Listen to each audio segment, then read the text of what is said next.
Assalamualaikum warahmatullahi wabarakatuh. Saudara-saudara para penyintas ambeien di seluruh Indonesia, dari Sabang sampai Merauke, dari Miangas sampai Pulau Rote. Ya, barangkali ada yang dari Miangas, dari Rote, NTT. Oke, malam ini malam Minggu tanggal 16 Desember 2023, saya kembali menyapa saudara-saudara yang sedang sakit ambeien, yang sedang berjuang, sedang seru-serunya setelah operasi ambeien, terutama yang setelah operasi. Semoga saya doakan semoga lekas sembuh dan tetap semangat, jangan mengeluh. Apapun yang terjadi setelah operasi harus kita sikapi dengan tetap tenang dan penuh semangat ya, begitu ya. Nggak usah mengeluh, kejadiannya memang bermacam-macam. Baik, setelah beberapa bulan ini saya tidak 1 bulan ya mungkin saya tidak upload konten. Malam ini saya pengen menyapa saudara-saudara lagi. Semoga ini ya ada solusi, dan saya alhamdulillah banyak teman-teman yang dalam 2-3 bulan yang lalu itu bingung, sering tanya-tanya baik lewat inbox di Facebook terutama, maupun yang WhatsApp, yang sempat tahu nomor saya di YouTube, WhatsApp. Memang sekarang nomor saya tidak saya tulis di YouTube karena penuh ya, penuh. Banyak teman-teman yang ini akhirnya monggo kalau pengen apa kita komunikasi bisa inbox di lewat Facebook, jadi di message begitu, di Khalid Amrullah. Nah, saudara-saudara, kemarin yang terakhir itu ada Mbak siapa ya dari Tangerang ya, Tangerang Banten. Dari Tangerang Banten, si mbaknya itu baru operasi, dan beberapa hari yang lalu, seminggu yang lalu, banyak tanya-tanya ya, yang bisa saya jawab, dan kalau menurut saya kondisinya sudah bagus, tapi mbaknya ini panik ya, bingung mikir begitu, ini nanti kalau muncul lagi bagaimana, ini nanti kalau fistula ani bagaimana, apa bedanya fistula ani sama ambeien atau wasir. Nah, saya secara detail membaca-baca perbedaannya, memang memang sangat beda ya, tapi memang lokasinya sama di anus, di ujung usus besar itu, ya pokoknya di anus lah, benjolan, sama-sama benjolnya. Kemudian kalau fistula ani itu berdasarkan yang saya baca itu ada nanahnya, dan lokasinya agak di luar ya, tidak di dalam. Kalau di dalam itu masuk ambeien internal ya. Ambeien ini ada 2, ambeien internal dan eksternal. Nah, kemudian fistula ani itu lebih di ujung bibir anus, di situ kemudian bengkak, terus di dalam bengkaknya itu merah atau gimana begitu, lalu ada nanahnya. Nah, itu yang terjadi karena pembengkakan kelenjar atau apa begitulah ya, pokoknya silahkan dicari di internet, itu ada. Memang beda, tapi ya sama, karena sama-sama lokasinya di situ, kadang-kadang rasanya sama-sama nyeri, sama-sama sama-sama mengganggu. Nah, tapi pada prinsipnya itu sebuah penyakit yang berbeda. Kemudian si mbaknya ini tanya-tanya, apakah nanti bisa tumbuh lagi ambeiennya setelah operasi, apakah akan kambuh lagi. Nah, yang kemudian yang sangat tidak bisa ditahan itu, kapan saya bisa makan pedas, kapan saya bisa makan bebas. Nah, memang makan ini kadang-kadang ada juga yang kadang-kadang agak bertentangan tuh begini. Ambeien itu disarankan makan buah, sayuran begitu kan, yang berserat. Tapi yang kasihan kalau si penderita itu terkena asam lambung. Kalau tidak tahan dengan buah, dengan ini asam lambungnya naik, kemudian berimbas kepada penyakit asam lambungnya. Ini asam lambung ini memang ya bisa dibilang ya bisa disembuhkan atau tidak, itu kalau menurut teman saya yang kena itu memang kata dokter tidak bisa disembuhkan, tetapi bisa diantisipasi.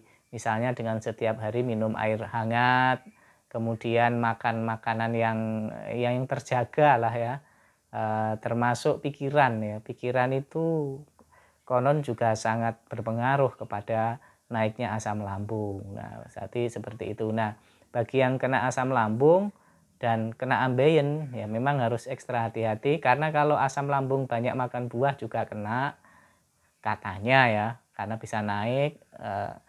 Kemudian kalau tidak makan yang keras-keras, BAB-nya jadi keras, sulit BAB.